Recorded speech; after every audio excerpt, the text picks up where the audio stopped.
and the second will be up on YouTube as well. It's uploading at the moment. Redirecting. Okay. Well, there we go. So, good evening, everybody. Hi, everybody. Yeah, Thomas, so we're wearing matching shirts. Yeah, funny how that is, huh? Hey, oh wow, Naomi says morning 2:30 a.m. This is commitment. Yeah, no kidding. This really is commitment. Yeah, so for the people who are watching on YouTube and who may be new to us and new to Catherine, we should introduce Catherine. So, yeah, Catherine is a Feldenkrais instructor and has been teaching in our courses, Feldenkrais lessons since 2018, I think. Yes, that's right. Yeah. All right. Yeah, so periodically we have these chats with an audience, and we go off on weird tangents on a topic, and the people who are watching can ask questions, and then we just basically very informal, very unstructured conversations. Yes, yeah, this is particularly interest of mine today, so I'm pleased that it's a topic. Yeah. Yeah, so it's the cultivation of the beginner's mind, right? And for those who don't know Catherine is a very high-level skier and not quite as high-level writer. Exactly. So, which is interesting, right? If you have come very far in one subject and not so far in another subject, it's weird, and it's a weird experience. Yeah. Yes, absolutely. And I've been in my sports, because I play other sports. Well, I've been used to being very competent, because I've done so much and so much training. And then when I came to riding, I felt very incompetent, which was a very, very interesting process for me, a learning process, and really has, I think, informed a lot of our discussions, actually, because in a sense with the riding, I didn't really have to cultivate a beginner's mind because I had one. So it's been a very interesting few years. Yeah.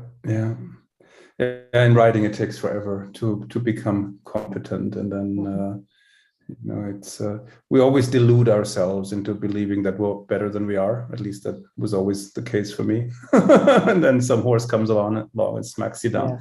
And then you have the feeling that you don't know anything. And it's always it's dangerous if you lose that beginner's mind. If you think you know something, that's when you screw up, right? When you overestimate yourself, or you become blind to pitfalls and risks and things that can go wrong, and then you run into some sort of a dead end, and then it can take a while to dig yourself back out. Whereas if you have that beginner's mind, you're a lot more open. You don't assume anything. You don't assume how things work, but you're always trying to figure out how things work. I think that way you actually learn a lot faster, and you maybe don't go in the wrong direction for as long. You can't avoid making mistakes, and you can't avoid exploring some dead ends and detours. But I think with the beginner's mind, you realize sooner that you're on the wrong track, and then you can make a course correction. Whereas if you're of yourself and you think you're the expert, then you can go off in a wrong direction for a very long time before you realize that this is not working, right? Yes, I think what was very interesting for me is that when I came into, I rode, a lot when I was a kid, but then I came back to it as an adult. Was that unlike someone like you, Thomas, you are, I think people, if you're very experienced, you almost develop a particular habitual way of looking at the horse, looking at the training, thinking about what works because it's worked for you before. I think I was almost flooded by what I observed, because I noticed so much, a little bit like going to a new city that I've never been to. And you're like, oh, you saw this, I see that, there's different smells, there's, flavors, the people are different, they speak a different language. And that's what it felt like coming back into riding. When I was a kid, I was just sort of fresh anyway, so I didn't really have any idea about what I could or should be doing. So yeah, I think that's for me part of the beginner's mind, is to be able to set aside your biases, actually, and the biases that come because as human beings we make meaning. We love to make meaning, we love to understand, and we get a bit addicted to it. But once you do that, you don't have a beginner's mind. Yeah, that's true. That's very true. And yeah, you know, when I was young, the dressage teaching or dressage instruction followed very rigid lines or rules or trains of thought, right? So there was always this assumption that there is one and only one right way of doing things, right? So in that sense, you don't have to know a lot. If there's only one way, then it's not a lot to memorize, right? And then once you've learned that one way, you think this is the way it has to be, right? And you don't consider the possibility that things could be more differentiated, could be different, there could be other factors at work, and there could be more than one road that leads to Rome, or there could be more than one solution for a problem. And so then you become so sure of yourself, and then if things don't work out, maybe then you blame the horse because you're doing everything right, the way you've learned it, right? So it breeds a certain inflexibility, a mental inflexibility, and and then people get frustrated, right? And they take it out on the horse, typically. Yes, it's very much this this feeling that I got that people were trying to shape their animals basically all into the same mold, rather than seeing each horse as an individual with different needs. What was very interesting is I was at 2 different livery yards, or barns for those in America, before I went to my friend's farm. And at one yard, they were all eventers, and they all rode in a very particular way, which was presumably suitable for eventing. But you honestly couldn't have told one horse from the other. They rode with very, very strong legs, extremely strong legs, and very strong hands. And the horses were, held very tightly between. And then the next yard I went to, they were more interested in dressage. And they had a slightly different way of using extremely strong legs and very strong hands. And the horses all had a very particular shape as a result. It was interesting. And as you say, people got angry or frustrated when their horses didn't conform, to the point that I remember one horse who was quite young was put down at the first yard because the owner needed a new horse who was presumably going to, it was shocking to me, but nobody was shocked there. A bit extreme, huh? Yeah. Just to put the horse down because you can ride it. Wow. Yeah. That's amazing. Mm-hmm. Yeah. But yeah, I mean, that's sort of that mental inflexibility, right? Yes. Rather than trying something else, or rather than thinking maybe I should go about this differently, they just discard the horse. And as you get older, as you get more experienced, you see a lot, right? You come across a lot of different horses, you see a lot of strange things, and then you realize nothing is as cut and dried as you once believed when you were a beginner, right? Or as you were told when you were a beginner. And you see that there are lots of different factors that play a role, and that can shape the horse's reactions, and that can determine what kind of aids you need to give, how you need to sit, what kind of exercise you need to ride to solve a particular problem.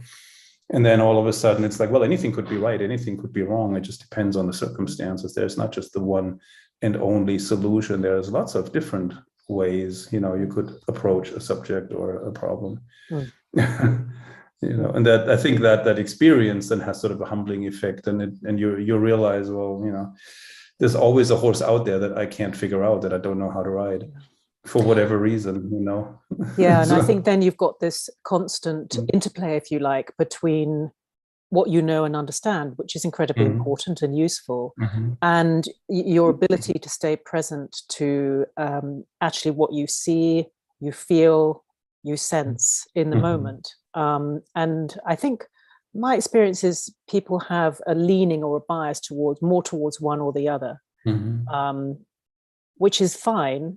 but I think it's probably useful to know what your bias is, because then if you find yourself, for instance, you're more of a cognitive type, and you find yourself thinking and analyzing and understanding during a session, and you always resort to that, then it may be that you could work on developing your sensory mind a little bit more, and vice versa.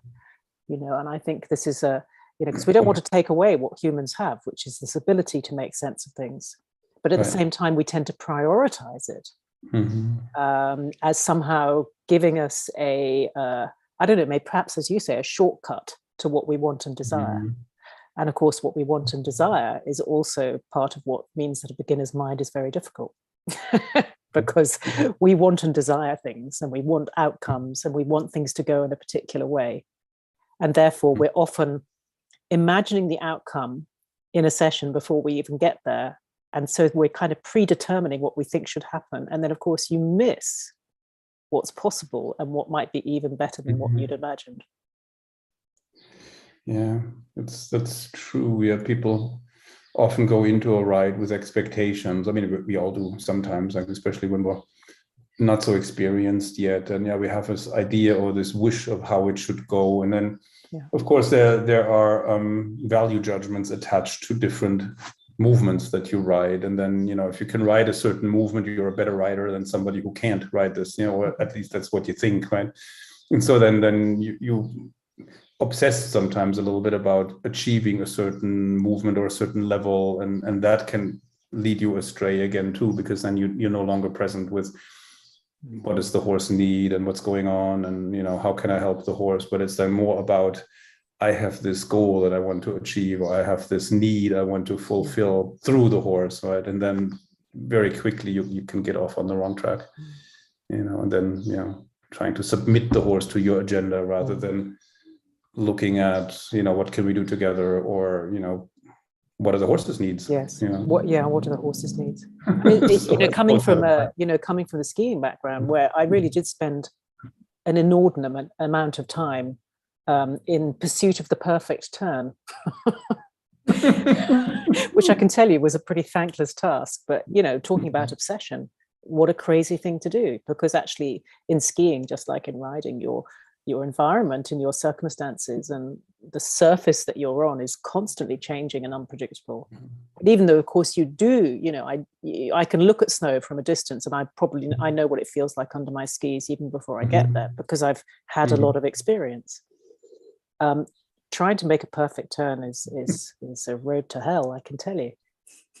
It's just something that dressage rider would do. Exactly. The perfect corner, the perfect transition. Yes, so exactly. That's what we spend our lives doing, right? Yeah. But it is a little bit insane, isn't it? Because but I think you miss out on something as well, which is that there is when I let go of that. Actually, my skiing in many ways, it was much more enjoyable, but actually I became a much better skier. Yeah, it's the same, because I used my analytical self too much when I was teaching. That's so interesting. And in riding, the perfect turn or transition or half halt or whatever is always relative to what's even achievable, given the horse's temperament, age, training level, conformation, and all the other factors that can limit what's possible, or that can shape what's possible. And in riding especially, I think there is this tendency to try to make every horse conform to the same rules and make the same picture and move the same, look the same, feel the same, and it's not possible, right? Because the variety across the individuals and the breeds and types is way too big, to make every horse look the same or feel the same.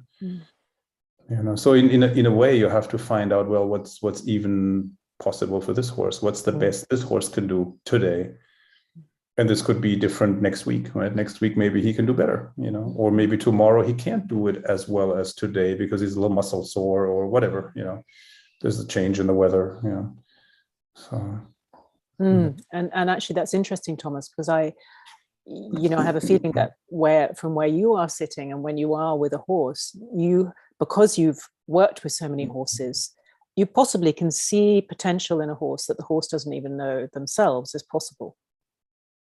And so you can bring something out of your horses that makes them feel joyful and happy and strong in their bodies and balanced. And I mean, certainly I observed that when you worked with my horse, that he changed shape under your hands, but not in a way where you were forcing him into a shape. It was very interesting. It's almost like he became more himself.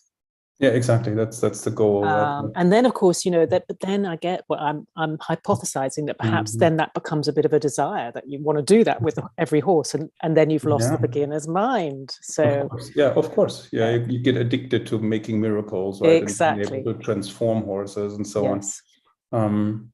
But the change really comes about when you remove blockages, really, when you unlock the horse, right? You help the horse feel his body better, you help him balance himself better and become more supple, and so he can move in a healthier, more natural way, right? And then sometimes they really do transform, because now it's like you've taken the shackles off, right? And now the horse is free to move, and that, so it's not something you could force. It's only it's like you're removing hindrances or obstacles for the good movement, and then it comes out if it's in there, right?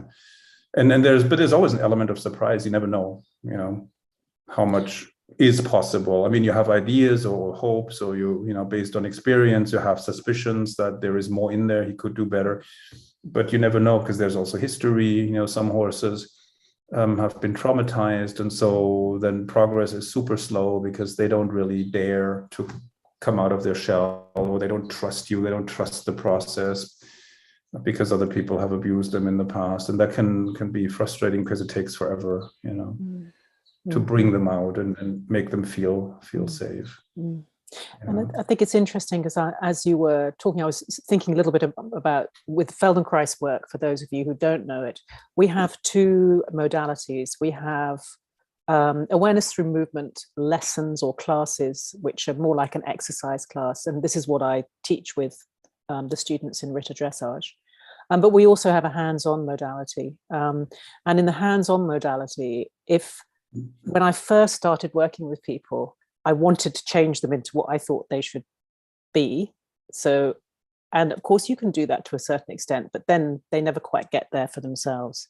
And now when I work, I really, really, my aim is not to do that at all, is to not think that I am responsible for change, or that I have the capacity even to change someone else. But hopefully I can create the conditions where they feel themselves differently.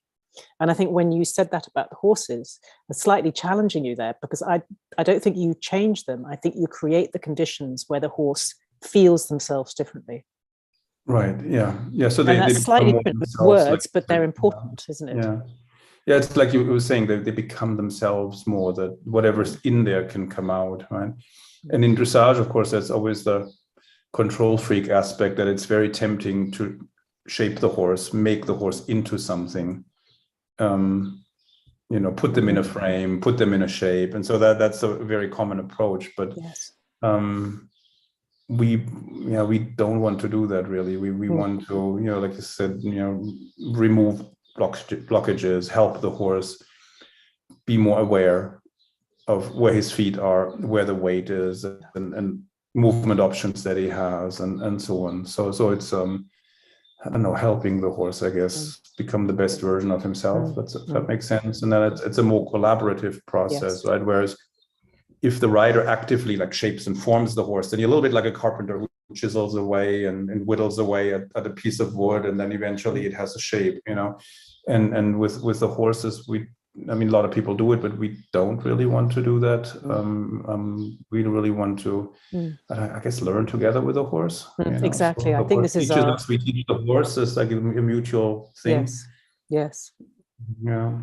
I think that's really, I think that's a really lovely philosophy, and it's part of why I like to work with you and Shana, is that we share this sense that whether it's with people watching or with the horses, we're all learning together, or just through our conversations. Right.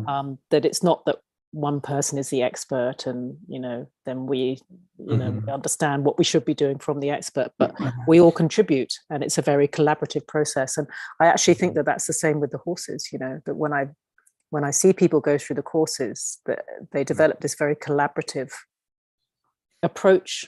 Where they go, oh, let's try this. Oh, do you like that? Does that work for you? So, almost like there's a conversation, a quiet internal conversation with the horses. Yeah, it's very true. Very true. And I was just thinking that in this helping, to unlock the horse and balance and so on, there's always through the back door this preconceived notions sneak in. It should be like this, or he should be able to do that by now, or we should, it should look like this, and, which comes a little bit also from, of course, competitions. If you compete, everybody has to be judged by the same standard, so there has to be some sort of a common denominator in a sense, and that can lead again into narrow-mindedness and these preconceived notions. But he should be, but and then the individuality of the horse may get lost a little bit, because depending on breed and personality, not everybody can look the same or move the same.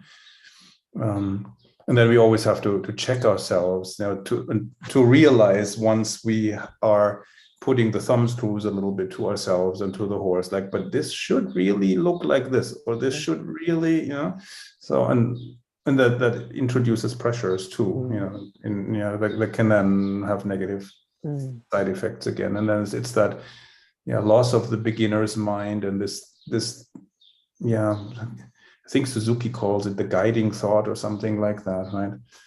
And rather than being open to what's possible, or what's healthy for the horse, what is helpful for the horse, what will lead him to the next level in his development, not necessarily the next level in terms of the competition levels, but the next level in terms of awareness and suppleness and athleticism and so on. It's really interesting, what you said from what Suzuki, the guiding thought is that I think it's such a subtle thing, and I find for myself I will get a little bit too intentional and too focused, and I'm a little bit ahead of where we actually are.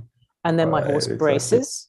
But I mean, you wouldn't, it is a microsecond that I am ahead, but it's an attitude within myself, and it's accompanied. I feel a change in my body. So when I feel that change in my body now, I'm better able to kind of go, oh no, just bring yourself right back to right where we are now. But it's incredibly subtle, and you can't stay there all the time in this beginner's mind place. I think the best we can hope for is to notice more when we're moving out of it in a way that's not particularly beneficial for either you or the horse. And then also afterwards, you might go, oh, there were these moments where I really felt this sense that anything could happen. Anything is possible, And that for me is the delight, isn't it? Within a training session or whatever you're doing, whether it's even grooming or time you spend. And you're right when you were saying that you get ahead of yourself, or your internal clock, I guess, runs faster than the horse's internal clock, right? And then you feel like we should be pressing on, we should be already further down the road than we really are. And I think that happens to everybody probably, and it happens without us realizing at first. And then we become aware of it when things are starting to jar against each other a little bit and not working so smoothly anymore, right?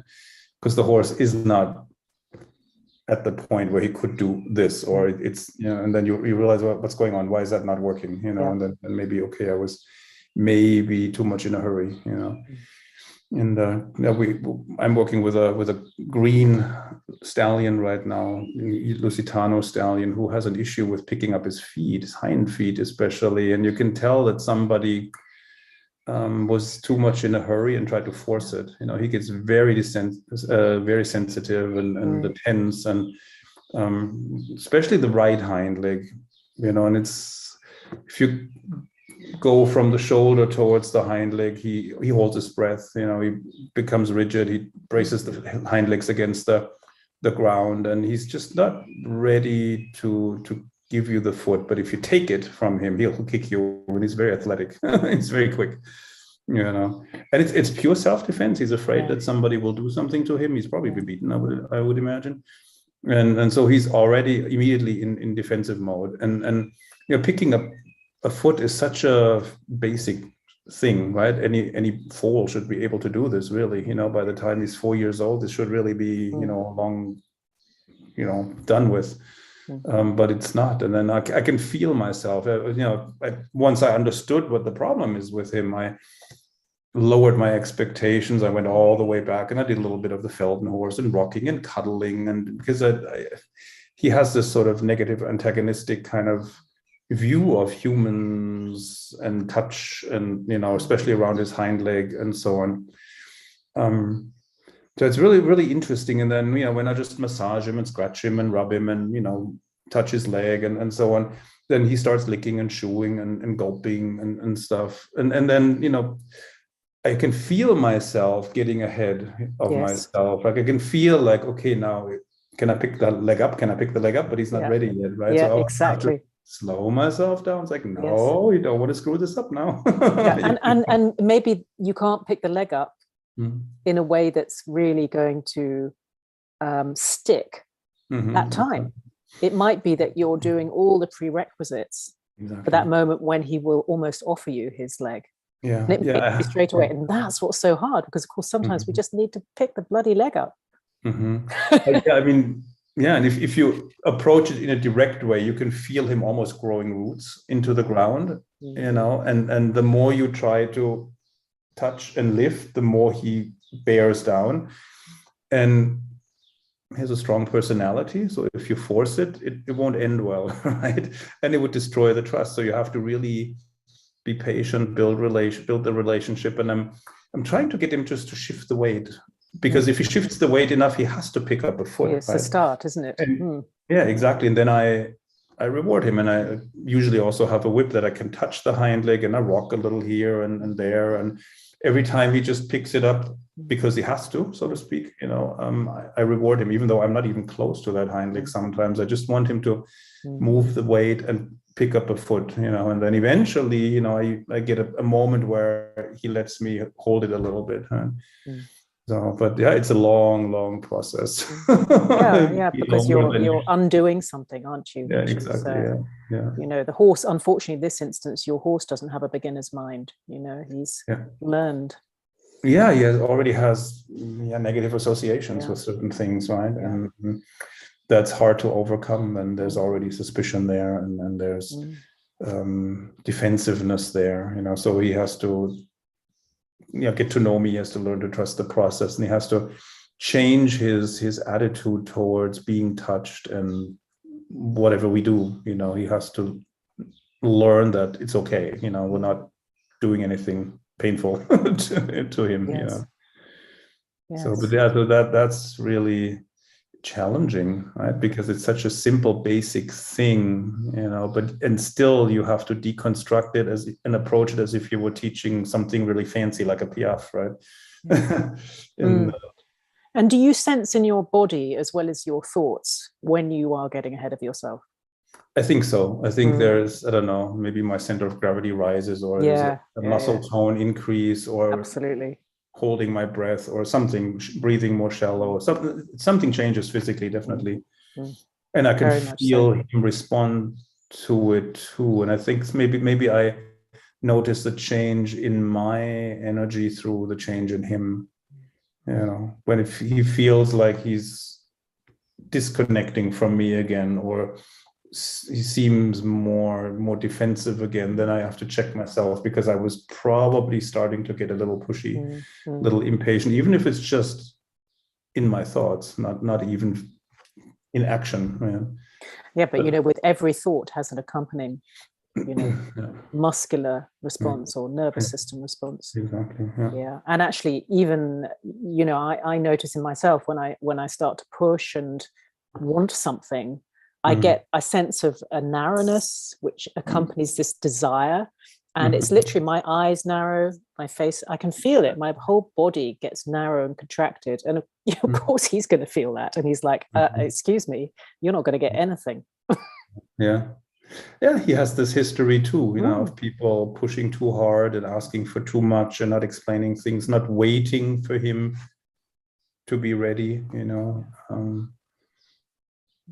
That's such an interesting thing. It's like he forces me to explore the whole idea of consent and waiting, in a sense, waiting for the horse to be willing to give me whatever I want to do rather than demanding it, right? And of course, traditional dressage was always very much about, I give the order and you comply, and with that horse, you can't do that because you'll get killed if you do that.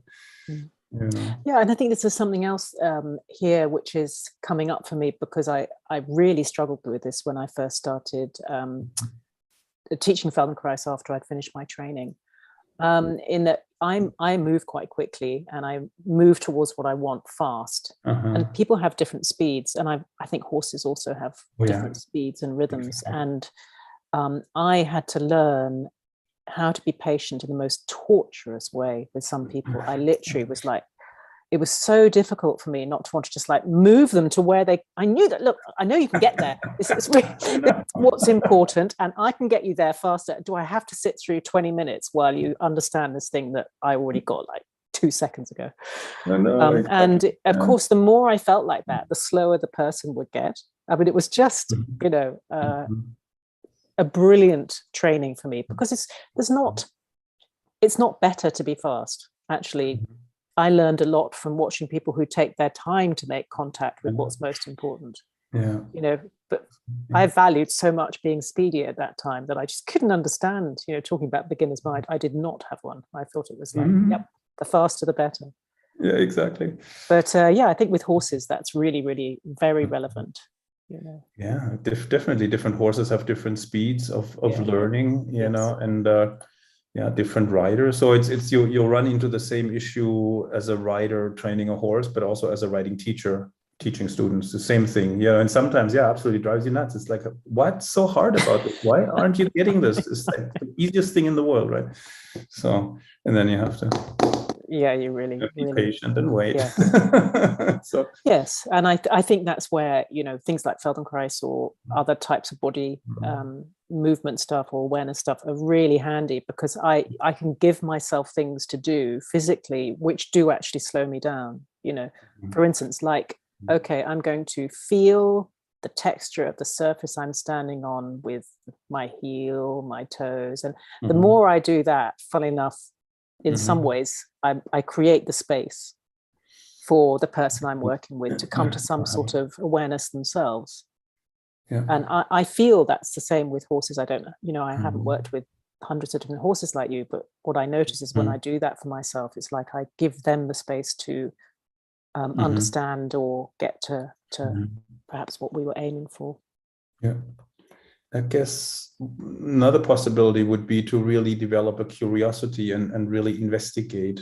So how does that really work? How do we do this? Or how does the horse do this?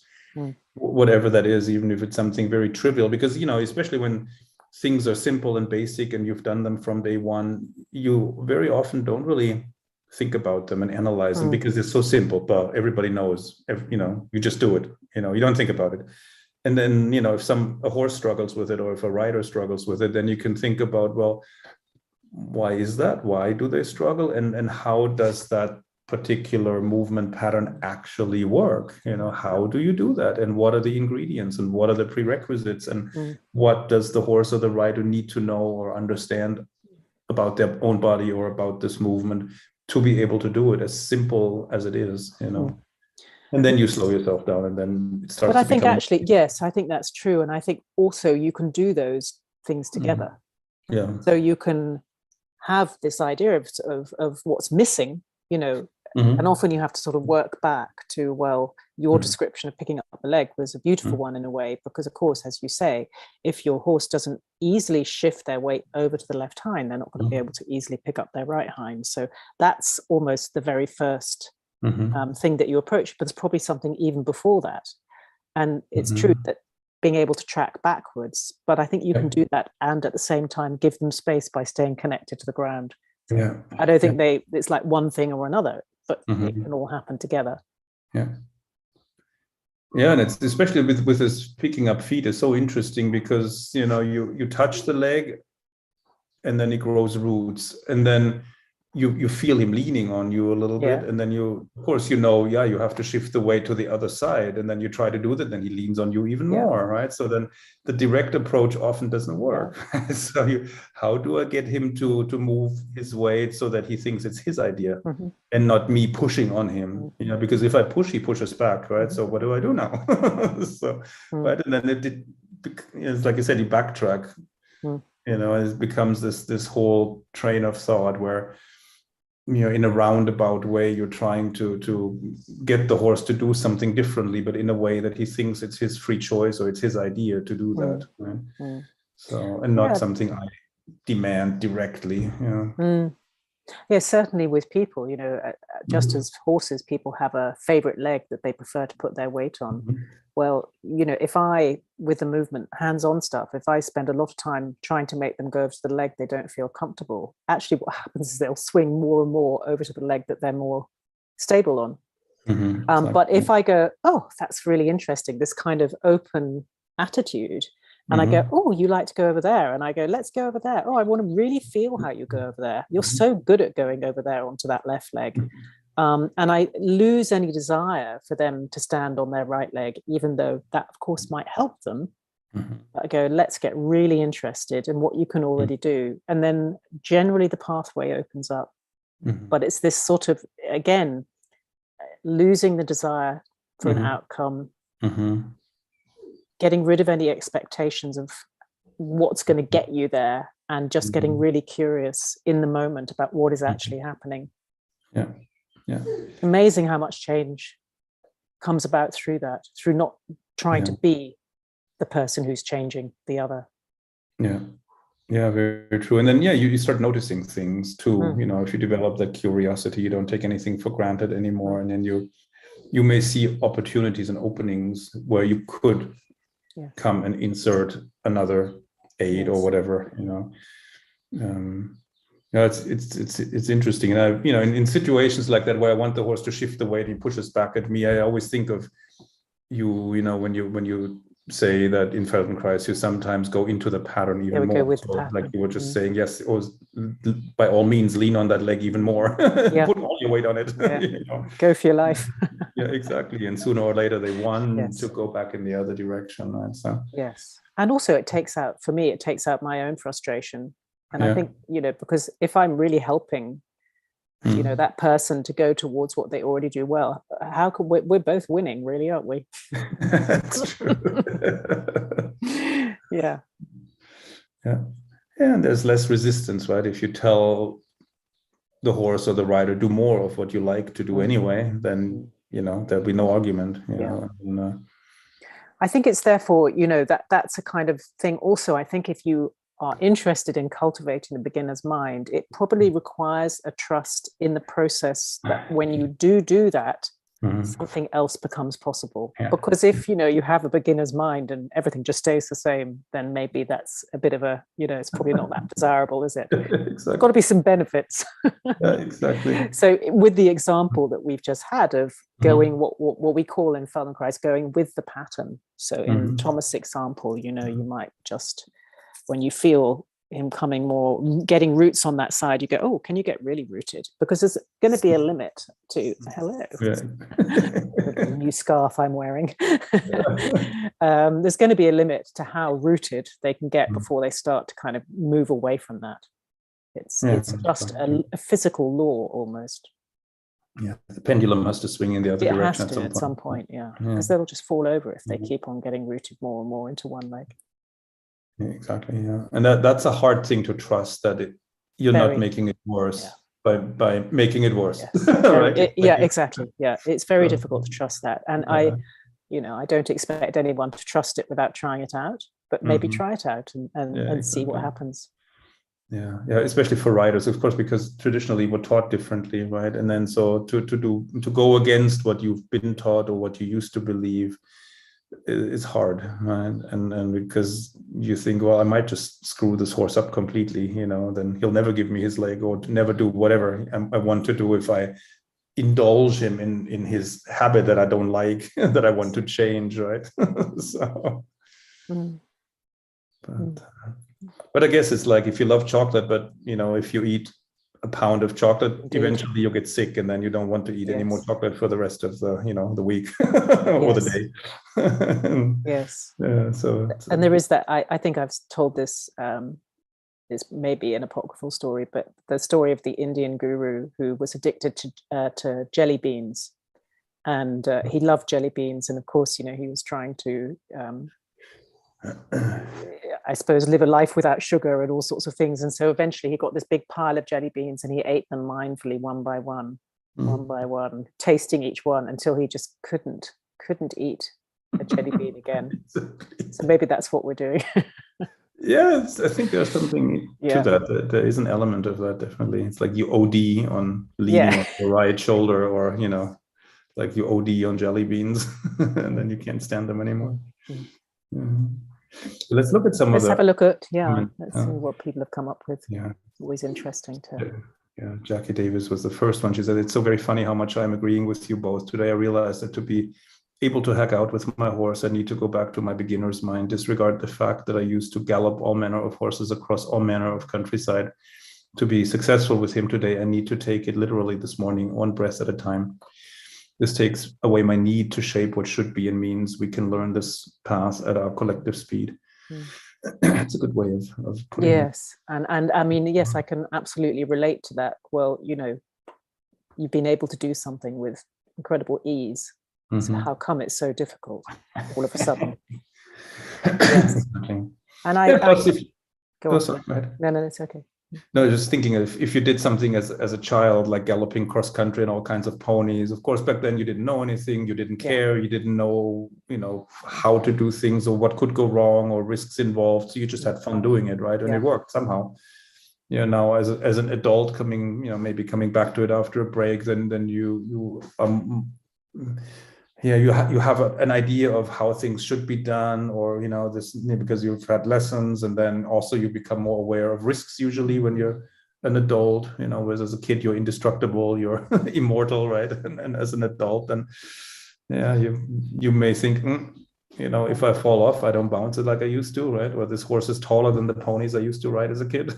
So, absolutely. And then it becomes more complicated. Yeah, well, as you say, it's and I mean, it's important that we're aware of consequences, isn't it? So exactly.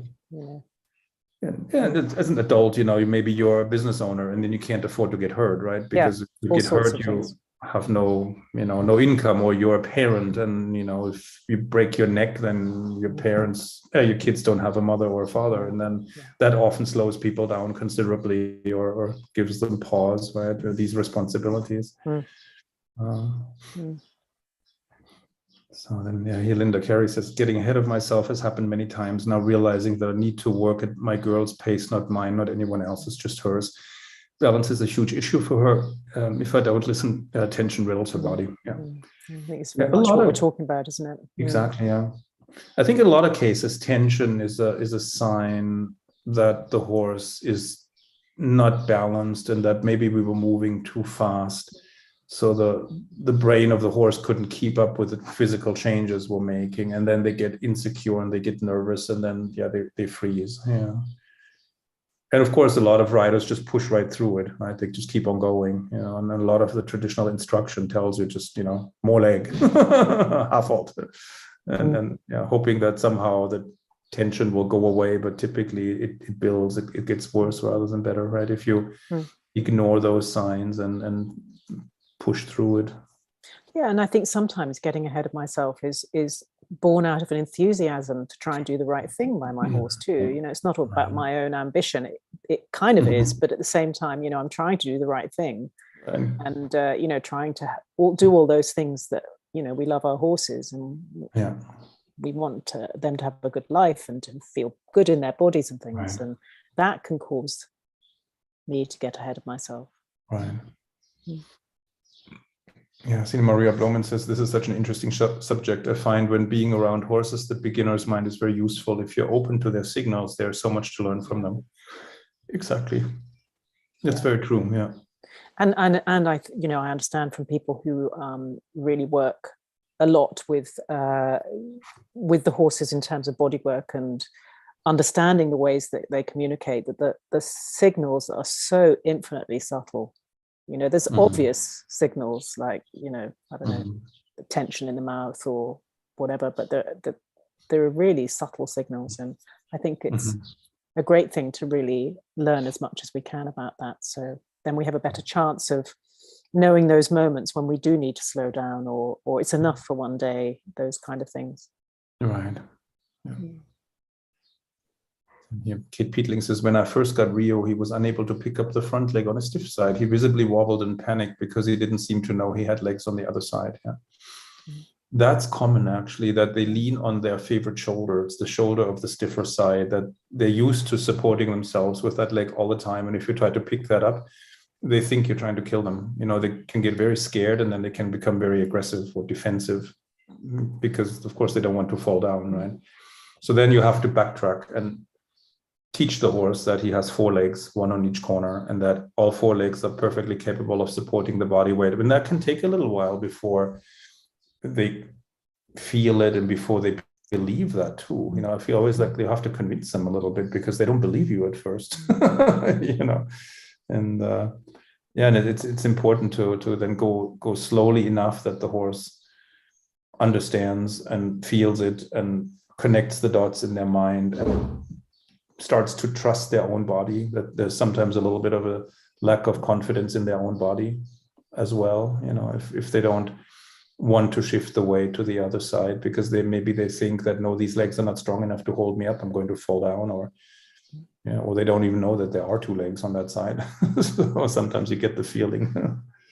And actually, of course, it's not linear, that type of thing either, is it? There'll be days where, maybe the weather's a bit funny or whatever, and they will go more into that unbalanced pattern, just like we do. If I'm under stress, I go more into my pattern.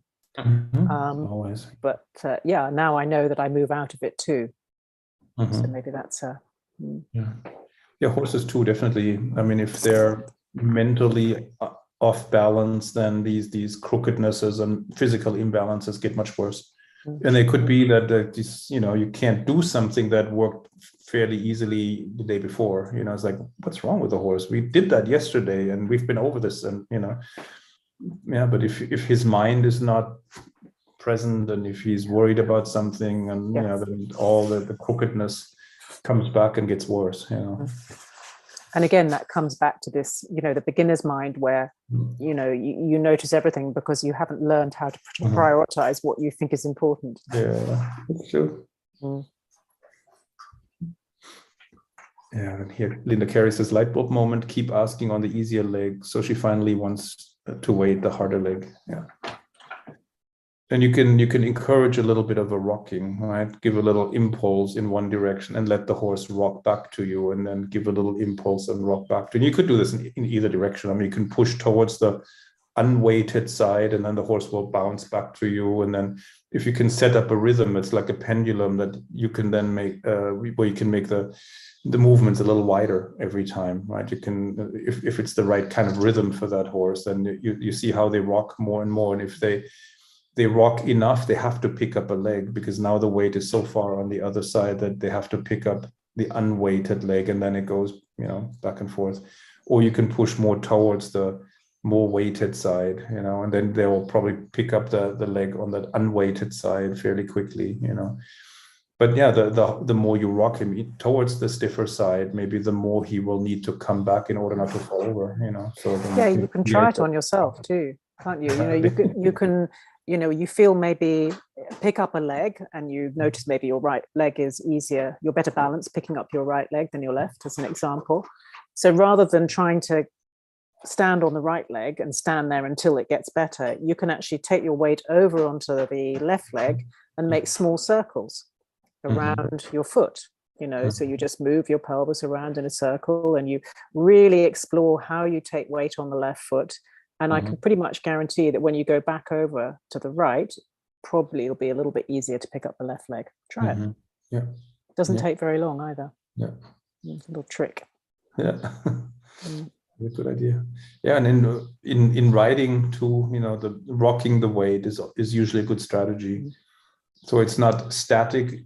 Yeah. A static pressure in one direction, but it's more like an impulse, and then you allow the horse to come back to you, and then you send an impulse, in one direction, and then allow the horse to rock in the other direction. That often has a great balancing and straightening and suppling effect, and teaches the horse a better sense of the four corners of the body, actually, so they feel their feet better on the ground. Then Shannon Mejia says, is it qualitatively different to go with the pattern when you're aware of the pattern compared to go with the pattern when you're not aware of the pattern? I don't know. Well, I think if I understand what you mean, I would say that you never really know what the pattern is, even when you think you do, because it might feel slightly different in that moment. So what I would suggest is, even if you think you know what the pattern is, in that moment, be fresh to what you feel under your hands, because maybe you will get a surprise because the pattern may not be the same as it was the day before. Having said that, there will no doubt be a continuity in how you experience your horse's pattern and your own pattern. But the moment that you get into that thing, right, like, yes, I always do this, or I always do that, or I'm like this, and it's almost like you define yourself by your pattern, that's when it gets a bit dangerous. Yeah, so maybe it is qualitatively different, because once you think you know your pattern, you lose your beginner's mind. That's true. Yeah.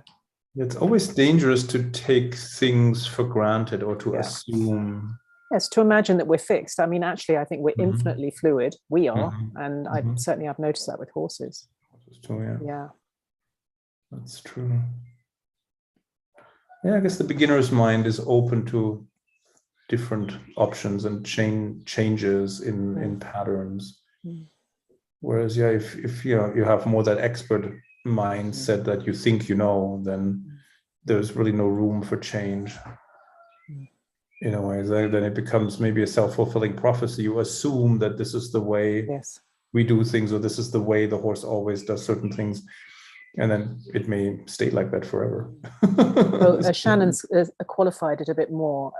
I guess for years I ran in my pattern and didn't know that anything else was different because it was normal to me. I think it's a really interesting observation, and I think that would be true for most people. You know, people go for a run, they just run, and they run in the way they've always run, and they don't really think about how they're running or any of the qualities of running.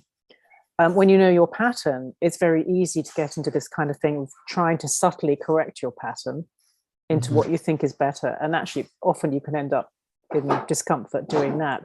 What I've done, Shannon, which it might be an interesting thing to train, is to try out, is to run in my pattern, to really just let myself run as if I know nothing, and then to try a few different things, observe different things. What is it like to take a bit more weight through that part of my foot that I don't know, and then go back to my pattern. So go back and forth, so that you give yourself a little bit of the time to do things in what you think is a more optimal way, and then go back to your pattern. And I can pretty much guarantee that your pattern will shift through that. And also your idea of what's optimal will probably shift too. So it keeps things sort of, more fresh.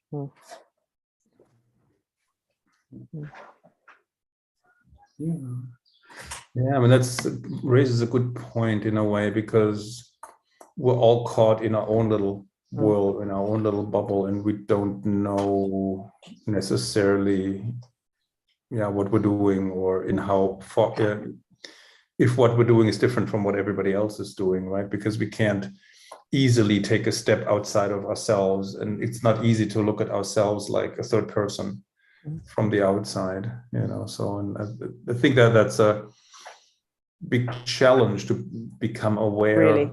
More objective way of what we're doing, because of course everything is subjective, right? We're stuck in our body, we have our history, and we live in our mind. And it's very hard to get out of that and take a look at ourselves from the outside. And I was thinking as well, I think on the topic of beginner's mind, and with the Feldenkrais, where in many ways Feldenkrais is a way of learning how to move as optimally as possible in as many different situations as you can imagine. And I have got very, very clever at tricking myself to, think that I'm moving with this beginner's mind, but I can very easily subtly be trying to correct myself into what I think is more ideal. And because I've done it for so long, I can trick myself, you know. There we go. Yeah. So Kathy Shiner had a question or comment. She says, after years of training and lessons, discovered my mare and I are happy working at a pace that suits us. We experiment, sometimes things go well, sometimes not. She gets tense easily if overfaced, so we just do something else. I utilize patterns randomly depending on her response. Your courses have given us so many patterns to choose from, never a shortage of options. Yeah. Yeah, that's also true, isn't it? Is that in a sense having a lot of different experiments, you know, think of Thomas's arena patterns as experiments. You've got, I think Kristen Guest always talks about her toolbox that you gave her this massive toolbox to, it means that you can stay fluid and experimental in your approach. And I think it's incredibly helpful. Yeah. And Kate Peatling says, since starting the timing of the AIDS course, I really have had to go back to the beginning and unpick the knitting of my old writing habits. Fascinating to do and very illuminating. Yeah, that, I mean, happened to me in the past too, that I had to go back to square one, or it felt like I was going back to square one, you know, unraveling everything that I had learned or thought I had learned, and then finding what is actually correct of the things I learned, or what is working, you know, of the things I've learned, and what is not working. And it really does feel like starting over. And I think that happens periodically, you know, throughout your life, that periodically you feel like, okay, I need to go back to the beginning and re-examine every piece of knowledge that I think I have. Yeah, because we often, I don't know, take things for granted that I know this, and or sometimes it's maybe more of I believe that this is true, and we haven't checked if it's really true in a long time. We just, maybe somebody told us and we believed it, and we never actually double checked, right? And so that happened to me. And I think Thomas as well, and I think certainly we've had discussions about this, is that you know, our aims, our goals, if you like, also change. And so therefore, inevitably, the way that we are with our horses, the training that we want to do changes with it. You know, so you might have a dream, and then when you realize that dream, we need a new dream. That's true. Or something happens where you realize that dream wasn't a dream at all. It was, you know, something that you were doing to please other people, whatever, you know, all the kind of little the things that we, you know, get tripped up by, I guess. But yeah, it's in a sense what we're talking about is this continually working on developing your awareness of yourself and what you're doing and how you're doing it, and you know, whether it really fits with the person you are today in this moment, whether it belongs to the past.